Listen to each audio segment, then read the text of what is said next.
అత్త గుండెలోన కూడా అమ్మ ఉన్నదని బొమ్మలాట ఆడుతున్న బ్రహ్మరాతలని మార్చి రాసి చూపుతున్న మానవత్వమిది. చరితలు చదవని తొలి కథగా మనసులు ముడిపడు మనుగడగా తరతరాలకు నిలిచి పొమ్మని తల్లిగా దీవించే చల్లని తరుణమిది. అనురాగమే మంత్రంగా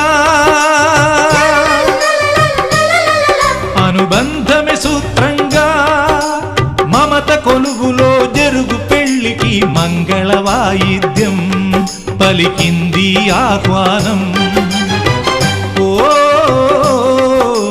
మంగళ వాయిద్యం పలికింది.